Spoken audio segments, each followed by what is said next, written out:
There are 9 justices on the United States Supreme Court. 4 of them were born in the 1930s, meaning the first term of the next president of the United States, there will be 4 people in their 80s, which means the next president could choose up to nearly half the members of the Supreme Court, which could be there for the next 20, 30, or 40 years. So the questions we're going to go over today are so important, and I hope that you pay attention and you listen to the answers that Governor Bush is going to give, and because they very well, you very well, could be listening to the next president of the United States.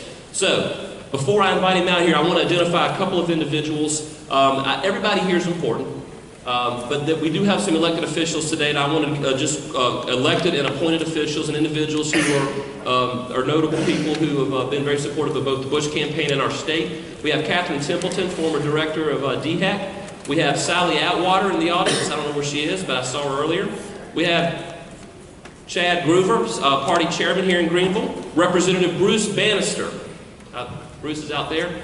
We have Representative Mark Willis, Representative Gary Clary, Representative Eddie Talon, Representative Rita Allison, Representative Gary Smith, Representative Dan Hamilton.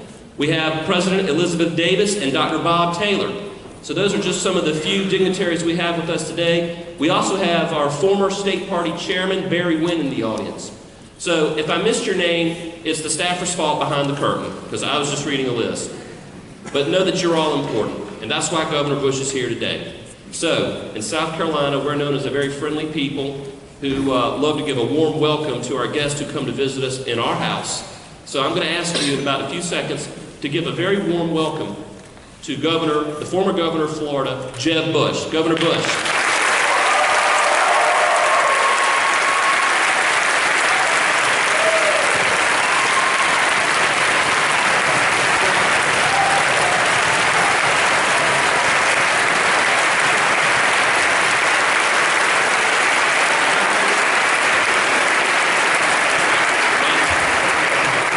Okay, so here's what we're going to do. We're going to start off.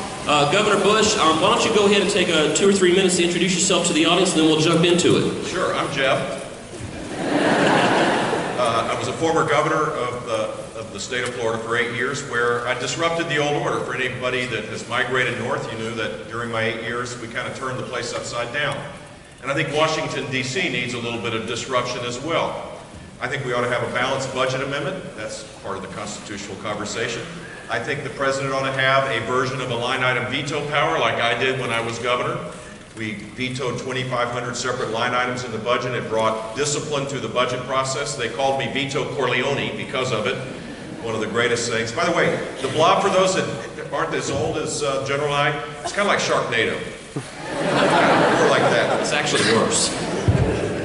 I think we need to change the culture in Washington to fix the things that are necessary for our country to rise up again. So I'm on a mission to do just that, whether it's lobbying reform or the career civil service system that hasn't been reformed in more than a generation of time. You think about it, you can't fire people for cause in the federal government, and their wages and benefits are 30% higher than the private sector equivalents because we've not challenged how things work. And little by little, in increments not discernible to the naked eye perhaps, we've gone beyond what the framers envisioned for the federal government's role.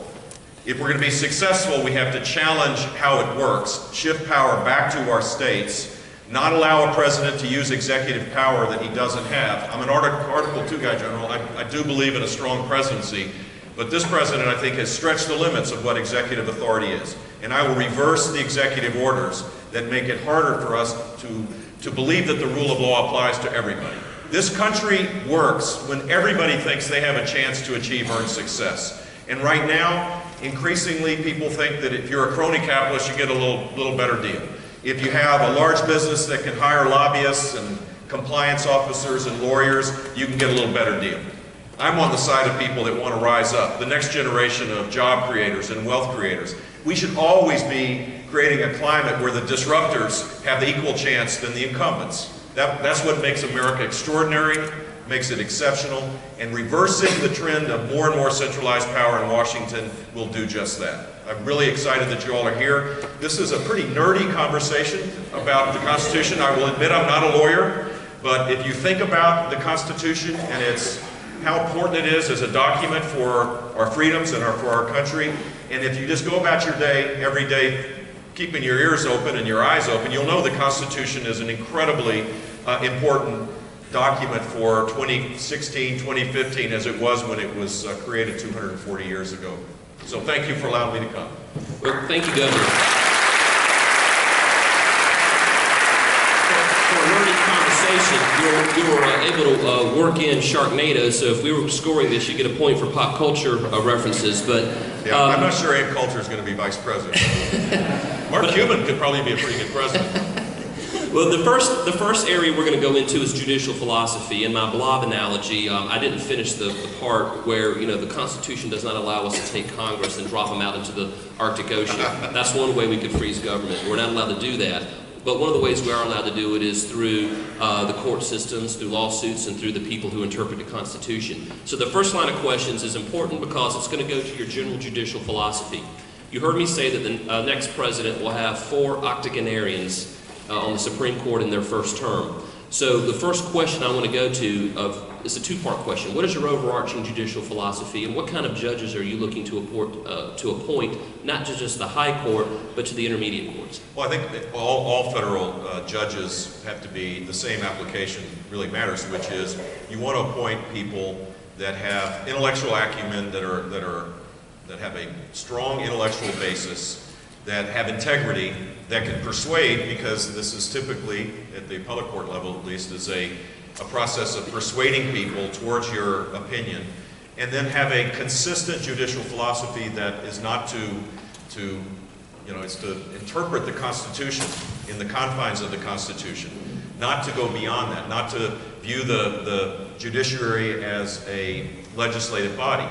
I actually think of the 3 branches of government, the judiciary is a hugely important one, but it's got to be the most humble as well. It has to be totally respectful of the Constitution and the laws, so that there's certainty.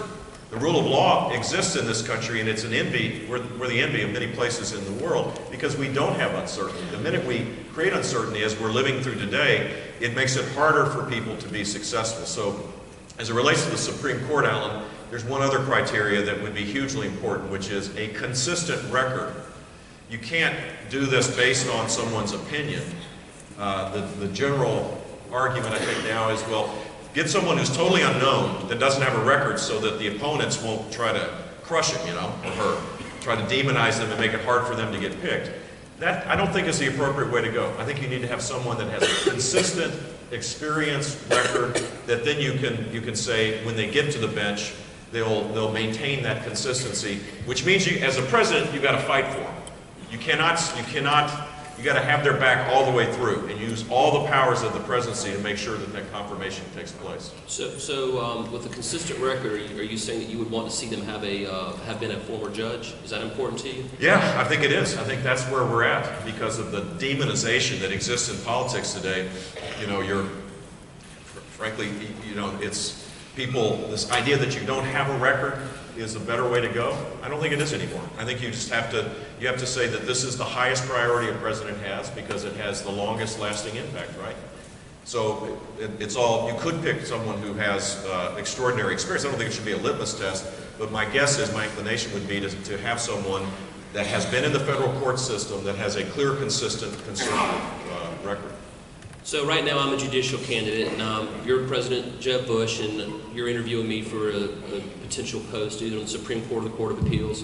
What are some questions you would want to know my answers to before you would be willing to put me on the court? Well, I would do the same that I did when I was governor. Again, I'm not a lawyer, but you can kind of ask questions that give you an insight into people's thinking.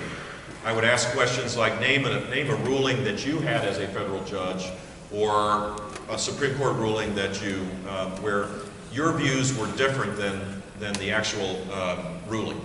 In other words, find places where people really had to distinguish between their job as a judge, which is to strictly interpret the Constitution, that might be in conflict with their own personal views. That's the place where you find, the consistency of judicial philosophy. I actually ask people things like, I ask them questions to give them a chance to say what their views were politically.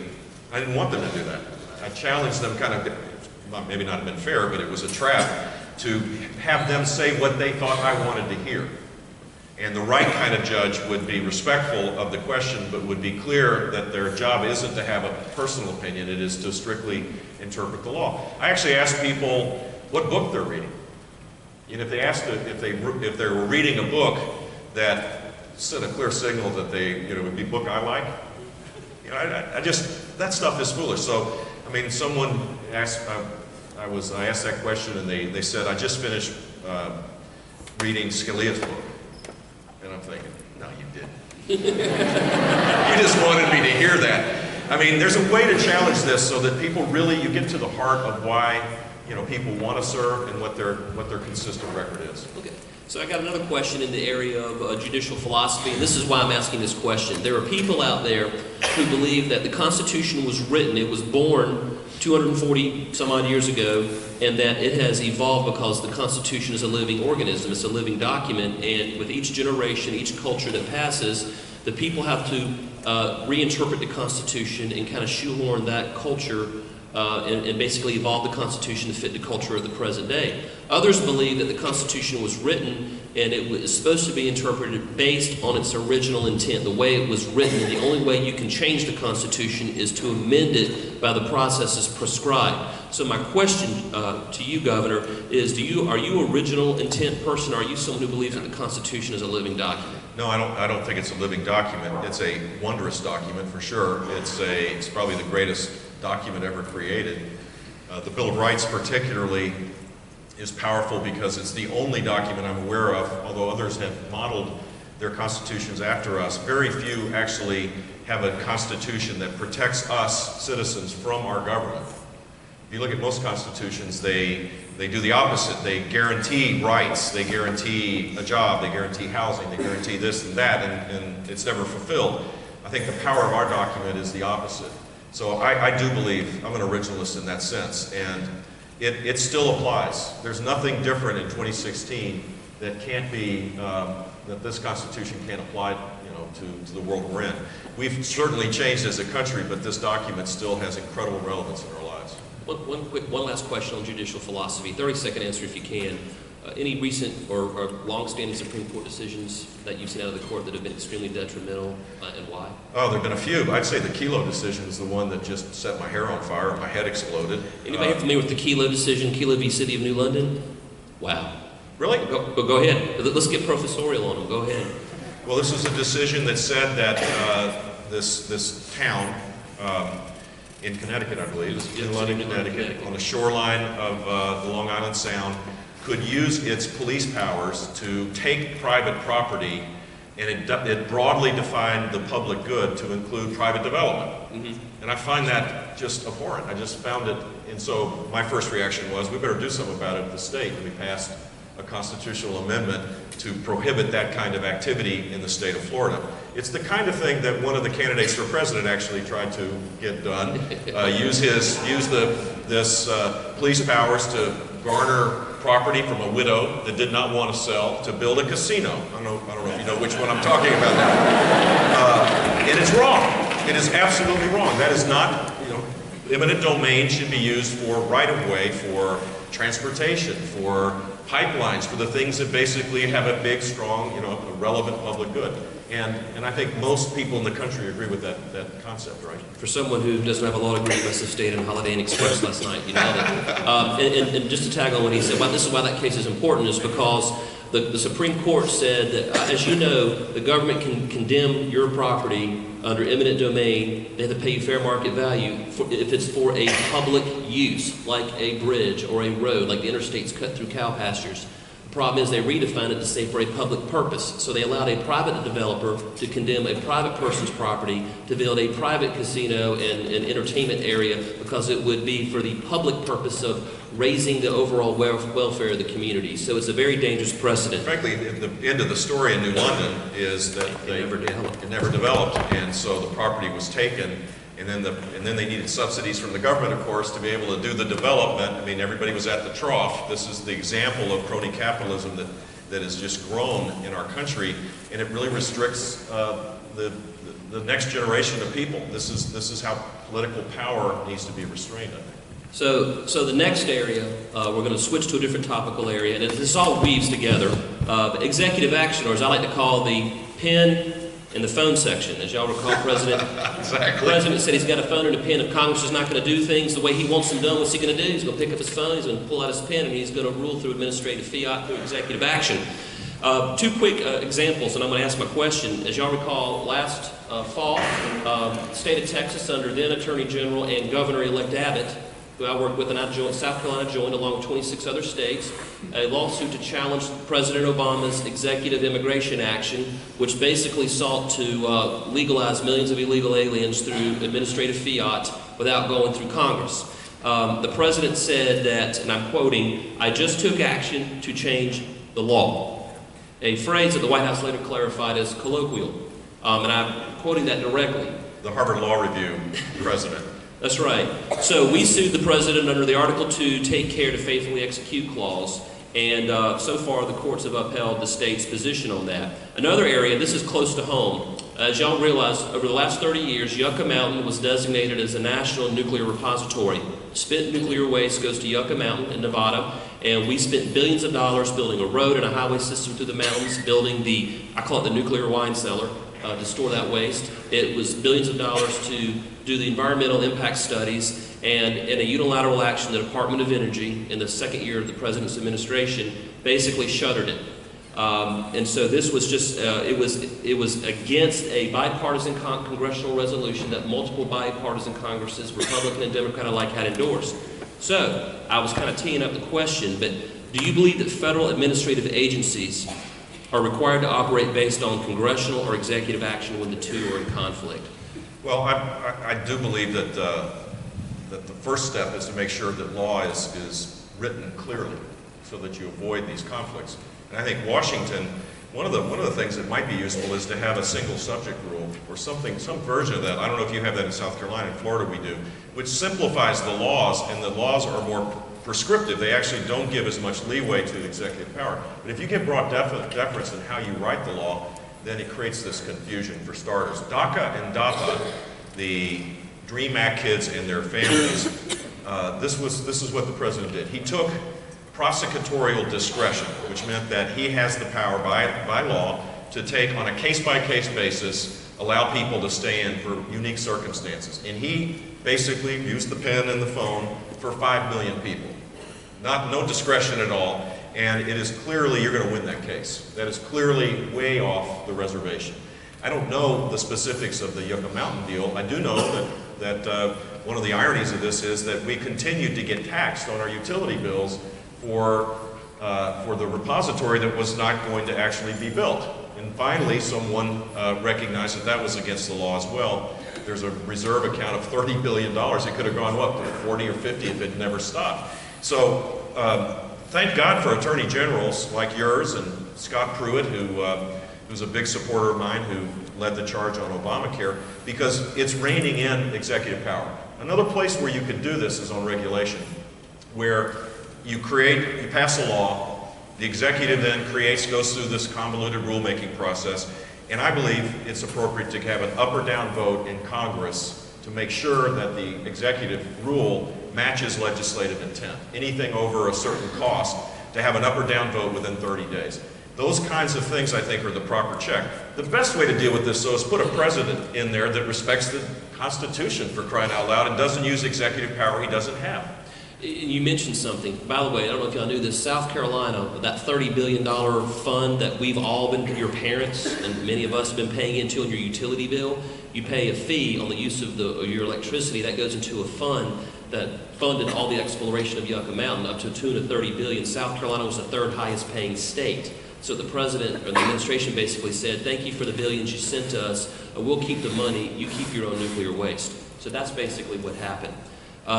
We talked about immigration as an executive overreach, and before I go to the immigration question, which of the president's executive actions do you disagree with the most, and are there any that you agree with? There might be. I mean, I'm sure there are non-controversial issues he's done, but the ones that I know about are the ones that I completely disagree with. So I'll give him the benefit of the doubt. I'm assuming that I don't know all of them. I mean, because there's ministerial things the executive branch does that do no harm. But the EPA rules, the broad interpretation of the Clean Water Act for the waters of the United States. That's coming up. You're going to win that one, I hope. I mean, that is extraordinary. Basically, navigable waters was the definition of what federal responsibility went to, no more than that. Now the definition goes way beyond that to include culverts or basically any water body. You could have a swamp, you know, that's fine. There should be some role there. That if you have a drainage ditch in your farm, or you have a retaining pond in the, you know, out here at the university campus, the federal government should have no say in that. But this law is broadly interpreting this, and the EPA has no capability of monitoring it. That would be maybe number one. This new, the ozone rule that just came out, I think that's on my top 5 list. DACA, DAPA, I think is clearly unconstitutional. I do think DREAM Act kids ought to be treated differently, kids that have no nexus to their parents' countries, but you do it the right way. You go to Congress, you change the law. If you can't get it done, you can't use authority you don't have. The Clean Power, so-called Clean Power Act. Just again, I'm not a lawyer, but I'm kind of a nerdy person about this stuff. Up till now, the interpretation of the Clean Air Act was that the EPA had the ability to regulate inside the fence. So any power plant or any particular industrial use, you could regulate what goes on inside the plant. Now they have, for the first time ever, extended that to create the entire country. In effect, all 50 states now have to have plans to reduce carbon emissions. And just as a reminder, we've reduced carbon emissions in this country by 10% in the last decade, having anything to do with the federal government rules. It happens to be American exceptionalism, American capitalism, American entrepreneurialism, American private property rights. American risk takers have had an explosion of clean natural gas, and that has created the reduction in carbon emissions. And every time the command and control crowd in Washington tries to impose these rules, all it does is limit people's ability to get a job and have rising income. And so across the spectrum of industry, I think this president has gotten it wrong. You're absolutely right, and you actually answered like 4 questions on the next page, so we're moving quickly. But since you tell me one. Did I miss one? Give me one of your favorite. Well, no, but you mentioned he was really Dodd Frank. Well, wait for it. You've been cheating. Wait for it. I knew I missed a few. He answered all my questions ahead of time, but he mentioned one talking about the navigable waters. And this is the WOTUS rule, waters of the U.S. Any of you guys studying that? Waters of the U.S., navigable waters, Congress. When you think of waters of the U.S., I think of like Mississippi River, right? You know, waters that are navigable, interstate, connected. What it does is, and without getting wonky on you, it basically redefines what a water of the U.S. is, what it means to be navigable, to include. I'm oversimplifying, but if you have a ditch and you're running through your private property that occasionally is filled with water during the year, you may fall under that definition, and therefore you would have to go to the federal government to be able to build or to build on your property or use your property in a different way that's in conflict with a federal regulation. And that is a very dangerous thing. That is a very dangerous thing. Think of agriculture and its impact. Forestry, agriculture, absolutely. It's going to be devastating. So, but the EPA, I refer to it as the Eliminate Prosperity Agency, and you seem to have addressed that. Write that one down. I like that. Write it down. Eliminate Prosperity Agency. No trademark on that, right, General? No. I get a nickel every time you use it, though. I'll be watching. I want to go back to immigration real quick. We touched on the EPA. Immigration, we talked about the president's executive overreach, and I talked about how the 27 states have joined in Texas in fighting that. What would you do to solve or address the illegal immigration problem in the United States? Well, I would use the regular order way of doing it. First of all, the president has the authority to enforce the immigration laws, which he's not doing. This is another area of where I think this president, more than any other, has run amok, which is he picks and chooses the parts of the law he wants to enforce. That's dangerous. I don't believe that has happened to the scale that this guy has done it. And so he's now enforcing the immigration laws selectively. And there's nothing in the actual law that suggests you have that right to do it. And I think you need to enforce the law in a comprehensive way. And securing the border, obviously, is the first duty for a President of the United States. That's the executive branch's responsibility, and that hasn't been done. and then go to Congress if there are issues that to make that, to accommodate that, to make it easier to do. I would say that Congress could play a role in expediting E-Verify, for example. Congress could play a role in changing the law and certainly in appropriations related to the visa overstayers. 40% of all illegal immigrants come with a legal visa, they just stay. Well, you need to have the resources to be able to round these folks up and tell them that their visa's expired, it's time to go. But you also have the possibility of changing laws. We have a family preference system as the driver of legal immigration. I would go to Congress and say, let's narrow the number of people coming by family, spouse and minor children, being the definition every other country in the world has. We have spouse, minor children, adult siblings, and adult parents. Go to Congress, change the law to narrow that to what every other country has, and then create an economic immigrant category based on need, based on demand, based on potential. So there's lots of interaction between the executive and Congress as it relates to immigration. But first and foremost, the primary responsibility of the president is to enforce the existing laws rather than picking and choosing the parts that he wants to. I want to go ahead and switch to another subset area, and again, all this is interconnected, but federalism and the 10th Amendment, the proper role Can of... I make one other thing? Because this actually, I'd be curious about your views on immigration. Absolutely. So, we have a real restriction for state law enforcement to be part of the immigration enforcement. I believe that there ought to be much broader interpretation of the law. I think it's allowed to have contracts between local and state law enforcement with federal immigration officials to expand the reach, to create a greater consistency about enforcing the law. And we actually did it, but there was real resistance in the Clinton administration. They actually said no. I had to wait for the new guys to come in. But there's real restrictions. I think that's another place where Congress can play a role, is to make it easier for there to be greater communication and coordination between local and state law enforcement with the federal agencies. We did it. We tried to do it here in South Carolina, and the administration told us no. I was talking to some of the justice officials who came down and talked to us about the law that was being passed by the General Assembly, and they said, listen, you arrest people, you can't make us take them.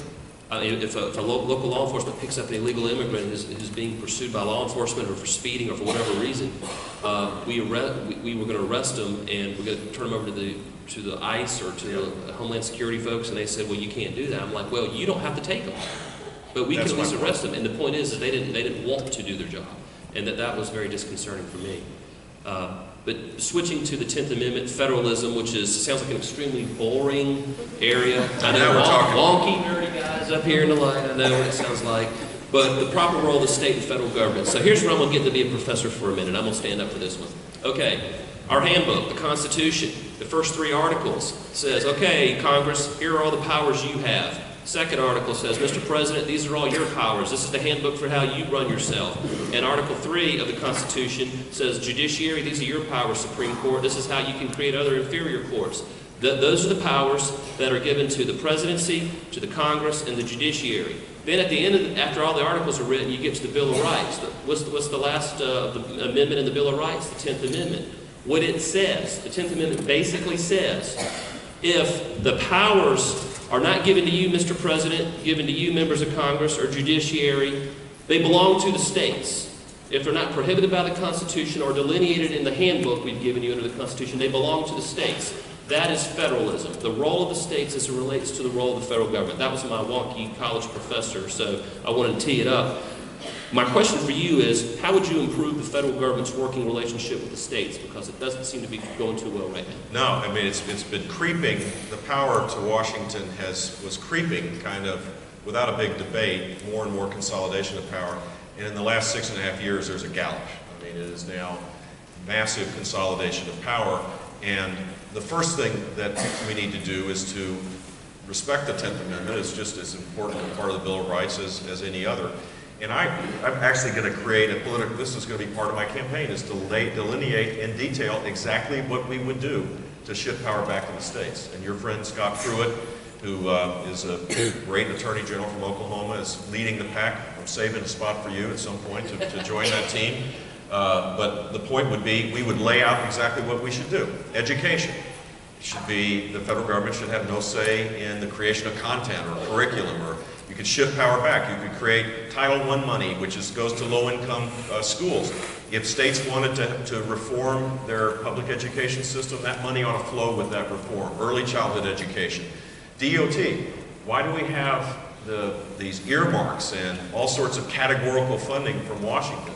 Because there's entrenched interests that want to do it. Shift the budgets back to create the bottom-up approach. Wherever possible, I think bottom-up is much better than top-down.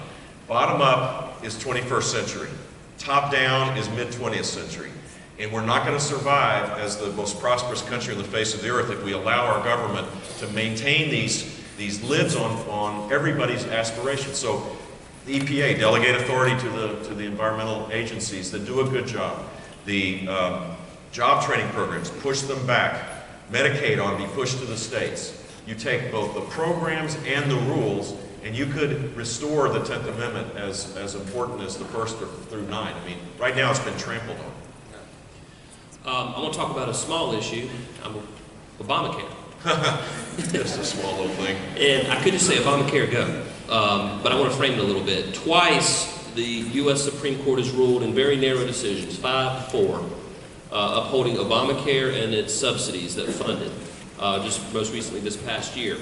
So I'm going to just kind of ask an open-ended question and let you wax on, because I'm very interested in your answer, and I think I've heard most of your answer in other interviews you've done. But what would you work to repeal ObamaCare if elected president? And so, what would you replace it with? Yes. Yes, I would. I think it's, of all, talking about the 10th Amendment and just generally, where should power reside? First of all, it should reside outside of government, wherever possible. It should reside in our families. We should be empowered to make these decisions ourselves. And ObamaCare took a dysfunctional insurance system, a third-party payer system where people weren't engaged in many cases in their own health care decisions, and put it on steroids and shift the power back up to Washington, D.C. This president, a great example of why Obamacare is a disaster is it's 2,449 pages, I think, thousands and thousands of pages of rules, and he's picking and choosing the parts of it he wants to apply.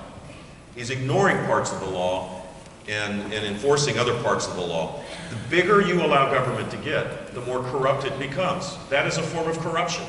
If the law says X, then we should faithfully execute on that. And he's not doing it. He's doing whatever politically is the best, most easiest path to be able to have the federal government take over 1/7 of the healthcare, of the economy of this country. So I think it should be repealed, and I think there's ways to do it related to appropriations and other means, but we also have to have a replacement. And I think you could use tax credits. You could have a high deductible, low premium, catastrophic coverage to be the goal for Americans. It ought to be portable. People ought to be empowered to make these choices themselves rather than, and they ought to have the same equal tax treatment as a corporation does that deducts the health care expense. You think about how many people here are in the shared economy that are working part-time, just out of curiosity, like in Uber or something, or doing. If you look at the world we're moving towards, people go to school, they may have 2 jobs. So they may work part-time, they may work on a contract, they do this and that. That's the world we're moving towards. Our healthcare system was designed in 1950 effectively, is totally irrelevant to the world we're moving. We should empower people to be making these decisions. The final thing I'd suggest is we should tear down every barrier that makes it harder for innovation to take place in healthcare. This watch, the left, I do this all the time, and when it's on TV, I get all the Twitter universe gets all up in arms. That this is not the most sophisticated watch, but 5 years from now, we'll have devices that will measure blood sugar, measure our heart rate, will send signals to our caregivers that you haven't taken your medicine. We will be empowered to make many of the healthcare decisions ourselves. And the whole focus ought to be to accelerate this into our lives so that we can reduce disease and improve health and lower costs. And much of what Washington does right now does the exact opposite. It impedes this. It consolidates power amongst a handful of providers rather than disperses it out where you get a lot more innovation and creativity. Switching to Dodd Frank sounds like another boring topic, but it's analogous to what ObamaCare did. For people who aren't familiar with Dodd Frank, it's a financial regulatory act that basically, if you love ObamaCare, you'll love Dodd Frank, because what Dodd Frank does is it centralizes power in the federal government over the regulation of all financial institutions, the way the regulation of the healthcare and health insurance industry was centralized in Washington, D.C. I actually read a publication by the ABA, American Bar Association, not known to be really partisan in my favor, but they were talking about in 2,300 pages of regulations and laws about that Dodd Frank was put out, there wasn't one mention or one regulatory restriction on Fannie Mae and Freddie Mac, which were the two primary reasons for the 2008 financial collapse in the secondary markets. And so that kind of harkens me back to was it Rahm Emanuel said don't let a crisis go to waste? So they wanted to create this huge behemoth law to protect consumers from ever having that happen again. Yet it mentions nothing about what caused the initial catastrophe that was the calling for it to be passed. So you got three kinds of people that jump to mind who need to get access to money. You got people who want to get student loans, people who want to get home loans, a young couple buying their first home, or people who want to get a small business loan. The problem is, for a bank to be able to loan $10, it's got to have $1 in the vault, right, to capitalize itself. But for every dollar that they spend on regulatory compliance, hundreds of thousands of pages of regulations, for every dollar they have to spend on a lawyer or a regulatory compliance officer, that's 10 less dollars they can lend you for your student loan or for your home loan or your small business loan. So how would you work? And by the way, we have challenged the constitutionality of Dodd Frank, and I'm not going to get into that here, but how would you work to ensure that lines of credit remain available on Main Street as opposed to Wall Street? Well, you've got to modify or repeal Dodd Frank, because the problem is this whole massive law and the massive rules that go along with it was designed to eliminate the possibility of too big to fail. But the net effect of the complexity of the law is that we have greater systemic risk, because we now have the largest banks have greater percentage of the assets. It always works this way. And you're absolutely right, the compliance costs are what make it harder for Main Street to be able to access capital. I'll tell you a story. I was in Washington, Iowa, talking about disrupting Washington, D.C. You get a kind of a nice little thing. So I was with a banker, 4 branches, $120 million asset bank. I'm assuming he might have had, if it's a 10-to-1 kind of ratio, he probably had $12 million of capital. I asked him what his compliance and legal costs were pre-Dodd Frank and post-Dodd Frank. $100,000 to $600,000. The capitalization, to use a business term, of that $500,000 wipes out half of his equity. So it's more actually than the way you described it. I was trying to keep it easy. That's how it was explained to me by bankers. Yeah. So in effect, you have to shrink the size of your business, or you're not going to be able to provide the capital. This is a bank, by the way, that had no loan losses during the financial disaster. They know every one of their clients. They didn't securitize their mortgages and send them off to far-off lands. This was a community bank, and it's no wonder that there's only 2 community banks that have been set up since the post-Dodd Frank. An Amish bank in Pennsylvania and a bank in New Hampshire. And there have been thousands of banks that have closed. This is what happens when you allow the top-down driven regulatory system to work. This is what we've defaulted to. The better approach would be to shift power away from Washington. And there's one, I assume the part you're hopefully suing on is the Consumer Finance Protection Bureau, which is an agency inside that came out of Dodd Frank that has no responsibility to get its appropriations from Congress. There is no single agency that I'm aware of in the federal government that does it. To me, that is completely unconstitutional. I think its budget comes from a percentage of the Federal Reserve. So they don't have to go ask Congress for an appropriation, their own purse string. Congress doesn't have power of the purse when dealing with the CLP. So guess what they did when they after the party, they figured this is going to be a party on, for the rest of our lives. They built a building that is like a $500 million, $300 million cost or something like that. Beautiful building. I hope so. Another structure in Washington, another permanent part of this regulatory system that needs to be challenged.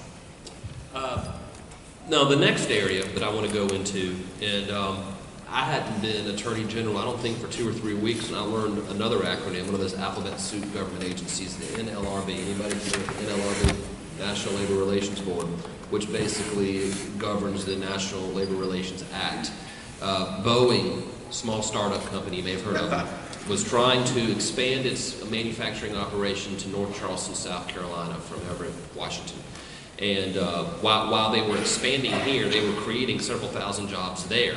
The National Labor Relations Board claimed that Boeing was punishing Washington State because it's a union state. We are a right-to-work state, and which means that you have a right to work without being compelled into a union, to paying union dues and being a union member.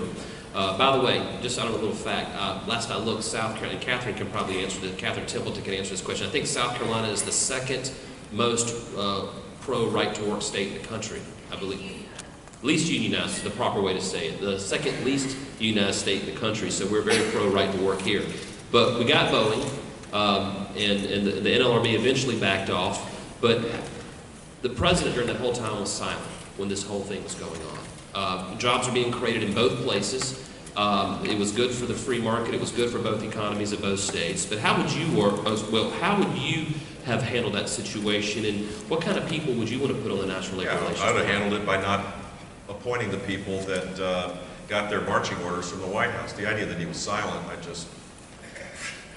this is how they roll. Effectively, they've centralized power in the White House, and to be blunt about it, the people that are involved in the regulatory agencies, independent and the ones directly that the president's directly responsible for, are comprised of ideologues, political hacks, and academics.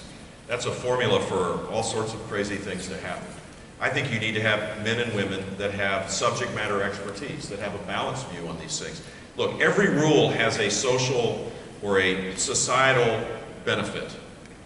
The question, though, is what's the economic impact to achieve that benefit? And in most cases, the economic impacts are far bigger in terms of their negative drain on the society than the societal benefits. And so having people that have that view, have that understanding that that's the proper place for regulation. Shifting power away from Washington would be the first thing. I mean, I think you need to start with the premise, does it have to be done in Washington? And if it doesn't, shift it back to the states. And if it has to be done in Washington, make sure that the Clean Air Act doesn't require, as I understand it, an economic impact. So in the law that needs to be changed, I think, to have an economic impact for every one of these rules, there has to be an economic impact. I think whether it's the independent agencies like the NLRB or the agencies that report directly to the president, there should be a clear understanding about these things. And this president has not done it. And maybe the best example is the FCC, the Federal Communications Commission. There is a 1930s law that regulates access to the internet, or had. Basically, it was the law that applied for the one wireline carrier that existed when we had a monopoly. This president, against the will of the FCC, because they were in the process of creating rules that would be dramatically different, gave a speech about how the access to the internet needed to be regulated as though it was a public utility. And in fact, that's what the rule was then changed after he gave his speech. And now we're regulating the internet using a 1934 law. It defies, I think, common sense to do these things. But this highly centralized approach, I think there needs to be a much more humble executive branch rather than one that is trying to solve every problem against the will of Congress and against the will of the people of the country, and certainly in many cases against the Constitution.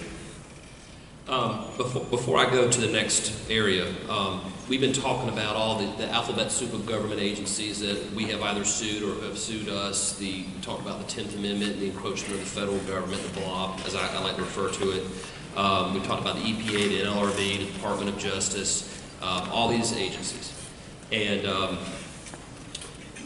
when you talk about how these agencies are growing, one thing that I wanted to educate the audience here too is when I was elected in 2010, along with your Attorney General Pam Bondi and Scott Pruitt, who you mentioned, the Republican Attorneys General were a minority in the country. And we have looked back, I've looked back 50 years, I haven't gone back before, but I've been told that at no time in the history of the country have there been a majority Republican AGs. Well, in 2014, the Republican Attorneys General Association went to a majority 27 Republican AGs. We actually, in this cycle, are looking at going up as high as to 28 or maybe even as high as 30. That's actually an attainable goal. And the reason I say that is because the states are waking up and realizing that the federal government, or the bloc, is getting too big and is reaching too far, too fast, and that is why people are electing AGs to promote that, or to, I should try to stop and freeze the federal government. So we are certainly, as attorneys general, looking for a president who's going to keep the federal government in its appropriate and proper lane in its role and keep it constrained and sized. So that was just my little educational factoid. Now the question, the Second Amendment. This is South Carolina. I don't really say anything else beyond that, but I do want to read the Second Amendment. A well-regulated militia, being necessary to the security of a free state, the right of the people to keep and bear arms shall not be infringed. Do you think the Second Amendment bestows individual rights or rights of the militia? I think it bestows individual rights, and I think that's what it needs to be protected. And the best place to sort these issues out is at the state level. The federal government tries to create these one-size-fits-all rules, and it's, look, South Carolina is different than New York City.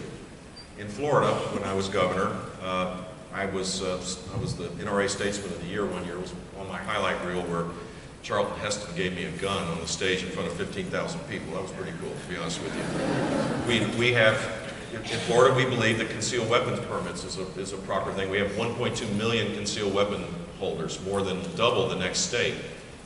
We have right to carry. There are all sorts of rules that are appropriate for Florida, may not be appropriate in other places, but the basic right is embedded in, it's a personal right. I mean, it's an individual right to bear arms, and that shouldn't be infringed by either local, state, or federal law, for sure. And this president, you know, the tendency when we have these tragedies that took place yesterday, it's just heartbreaking to see these things. But this is the broader question of rulemaking, I think is an important point to make. That whenever you see a tragedy take place, the impulse in the political system, more often than at the federal level, but also at the state level, is to do something, right? And what we end up doing lots of times is we create rules on the 99.999% of human activity that had nothing to do with the tragedy that forced the conversation about doing something.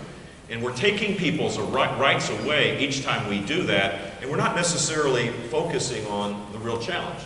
So if we have people that are mentally ill to the point where they go into the vortex and they don't come out, and they're hateful, and they're in isolation, and they kill people, the impulse in Washington is take personal rights away from the rest of us.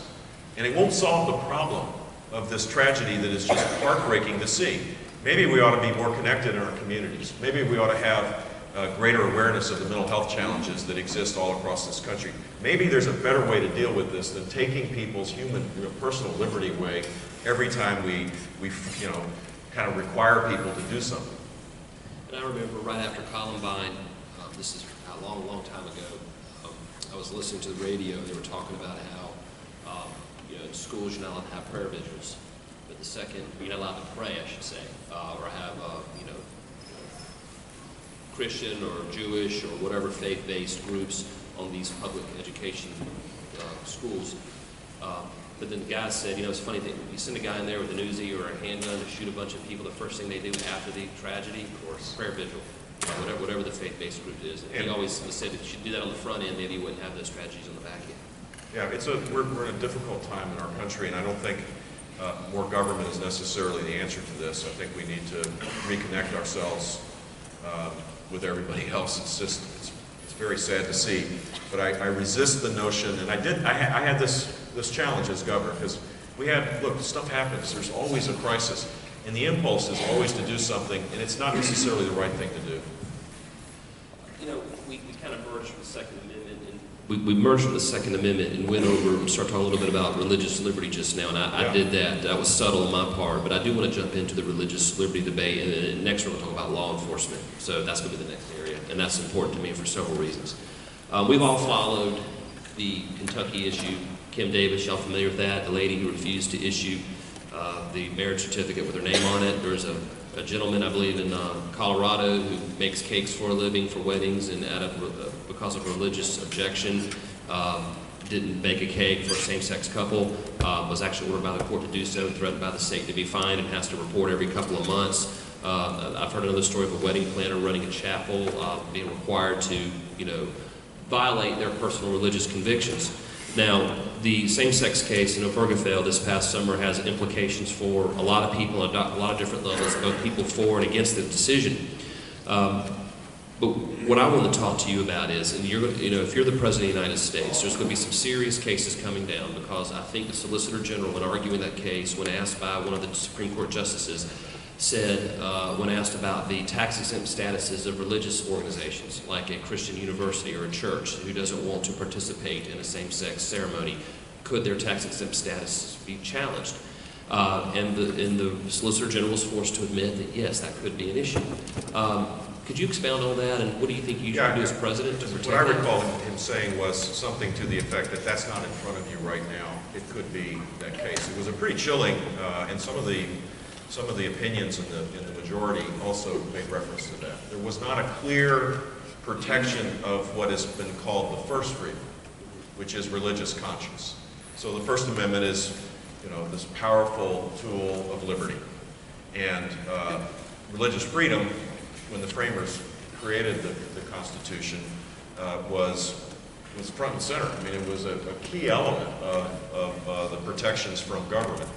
And so I think a big country like ours, a big, tolerant, noble country like ours, ought to be able to figure out how to not discriminate against people, in this case, not discriminate based on sexual orientation, but allow people to have enough space to act on their conscience. There are candidates running for office, not in my party, that have basically said, you can have your faith, but you can have it only like in your house or in the church pews. You can't have religious conscience. You can't act on your faith. Well, think of the noble things that take place when people act on their conscience based on their faith. They heal the sick. They take care of the homeless. They act on their love for their fellow man that is grounded in their relationship with Jesus, or other religions that do the same thing. And so religious conscience means that you should have that space. In the case of the clerk of the court, she should have the right to based on her conscience, not sign that document. There ought to be some accommodation. And the person, based on the ruling that you said, the couple that went to get their license, they should have the right to be able to do that.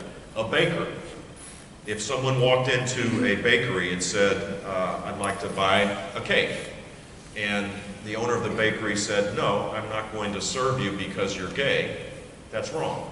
But if that gay couple comes into the bakery and says, I want you to participate in my wedding, that's a different subject. It's a question of conscience, and I don't view it as an either-or thing. I think we should make sure that we protect rights of people embedded in law, that there shouldn't be discrimination. But we should never abandon one of the core values of our country that is so extraordinary and so special, which is the right of conscience.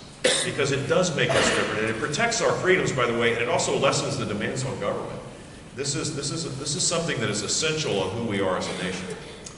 You made a very interesting distinction here when you said a gay person coming in to buy a cake as opposed to a gay couple wanting to get married. And I thought I hadn't heard that distinction. That's very interesting. And unfortunately, the courts in these states are ruling against what I just described. In other words, they're saying you're forced to participate in the wedding. And people are shutting the photographer in New Mexico, I think, is an example of that, the baker in Washington State. That's wrong. There should be protections for people. And I don't, in this administration, I don't think that will be happening. You look at the Little Sisters of the Poor, a religious order that takes care of the poor. That's all they do. And they're being forced now to, for their employees to have contraceptive mandated. And the Obama administration has tried to provide some protection of this ruling by saying that the insurance companies are mandated, not the religious order. Well, that's foolhardy. I mean, the religious order should have the ability to not provide contraceptives if it goes against a deeply held view, which it does as a Catholic. So what I heard you say is you believe that there is room in our society to accommodate the First Amendment religious, views of individuals while protecting the now court-given right to same-sex marriage. So, General, the solution could be in Kentucky, they found a temporary solution. Right. But the real solution is for the Kentucky legislature to change the law to say that that another person, can sign that wedding certificate. And tax-exempt status of religious organizations should be protected. Absolutely, completely that way. And that's the next threat. That I think is the place where the coercive powers of government will move to be able to change behavior. And it's, you think about Catholic Charities, there are many other great groups, but Catholic Charities does extraordinary work all across this country. And in many places now, threatened by lawsuits, they're pulling back. And people suffer because of that. This is the end result of this, is that there are people that are hungry, people that are homeless, people that have inflicted with disease, sick elders. Catholic Charities plays a huge role in it. They can't play that role, and it isn't altogether true that void is filled by other groups. Now, this is I teed you up on law enforcement because this is something that's very important to me as Chief Prosecutor of the state of South Carolina. I have to work with law enforcement all across the state. And of course, we've all seen what our country's gone through over the last several years. There's just been one tragedy after another. Sometimes it involves law enforcement, sometimes it involves poor decisions by law enforcement, but overall tens of thousands of arrests and stops are made every day, and there's been no tragedy that came from it. Just this past week, a local police officer in Columbia was 32 years old, married with a 6-month-old, lost his life in a stop in downtown Columbia. In fact, the guy that killed him was tased, not shot, was tased. And another law enforcement officer in Las Vegas, Nevada, was attacked at a stoplight, was shot in the hand, but they were able to apprehend that guy without killing him. So officers all around the country are being engaged, attacked, and not using excessive force. No, we don't hear about that as often. We hear about the unfortunate situations. As president, how do you support, and I know that as a president, a federal government person, would not be involved in local law enforcement, but how do you as president support local, state, and federal law enforcement? Well, first of all, you show respect for them. You go to every year there is a memorial service for the slain law enforcement officers. When I was governor, I did it 8 years in a row to show respect because it's the ultimate sacrifice of protecting our communities, and families suffer mightily when their loved one dies, of course. So the public part of the presidency, or a public job like Attorney General or Governor, you show respect, and you do it in a consistent manner, and I would certainly do that. You resist the temptation to do something when there are these isolated cases where police made the wrong decisions and there was a tragic result. There isn't enough evidence for me to suggest that law enforcement doesn't get it right, they get it right the great majority of the time. And so you don't want to impose a federal solution on a problem that doesn't exist. And ultimately, this goes back to a philosophy that I really believe, which is our country does things better from the bottom up. The founders got that. They understood that. That was at the core of the Constitution in many ways. To restrict government power was at the core of the document that has been our blueprint now for all these years. And I think we need to get back to that a little bit. And so if there is a law enforcement problem like Ferguson, where it looked to me like there might have been a disconnect between the community and law enforcement, it's their responsibility, and the mayor and the public leaders, to be able to forge trust again. And if they ask for help from a governor, then the governor comes to their aid. The president can create a better environment, I think, and talk about these things in broader terms in a more unifying way. And President Obama does that sometimes, and sometimes he seems that he's missing. But the simple fact is, we don't have to have a federal solution or an executive branch solution to everything that goes on in our lives.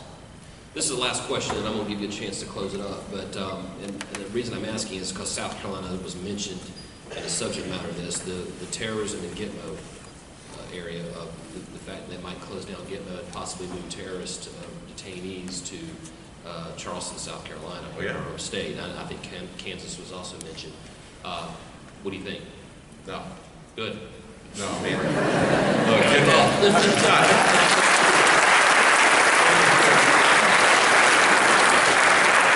Let me be clear, it's not because it's, Charleston. Right. It's because GITMO, there is no option for these folks.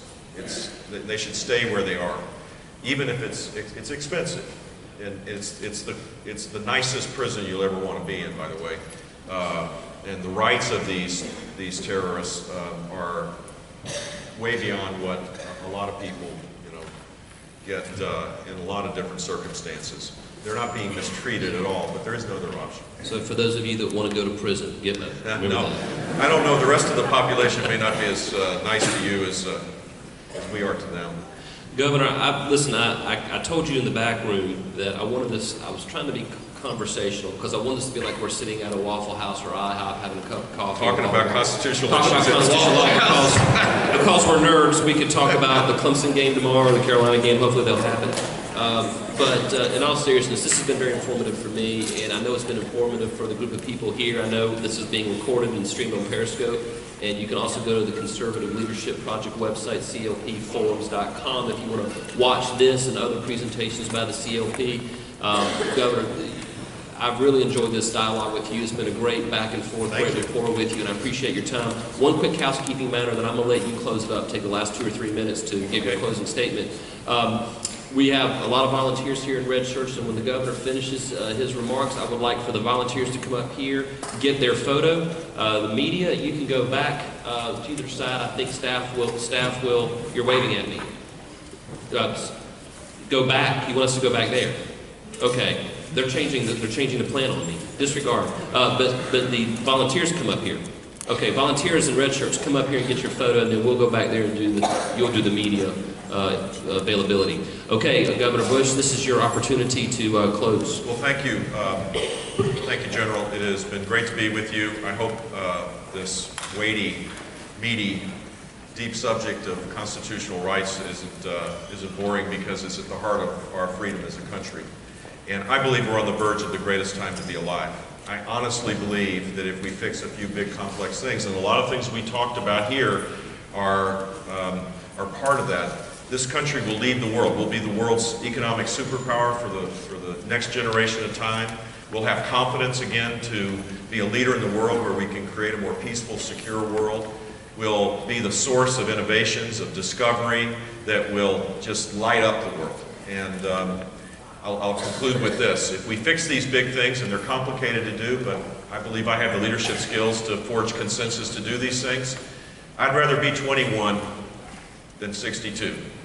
Because we're on the verge of a time that will be extraordinary for you all. I hope you believe that, and I hope you'll stay involved in the political process to change how we tax and how we regulate, how we take advantage of the things that are uniquely American, how we fix the things that are broken, that we know are broken, we just haven't had the courage to deal with them, our entitlement challenges, all those things. If we fix these things, your life is going to be extraordinary, and I hope that you stay involved in the political process to make it so. Thank you all very much.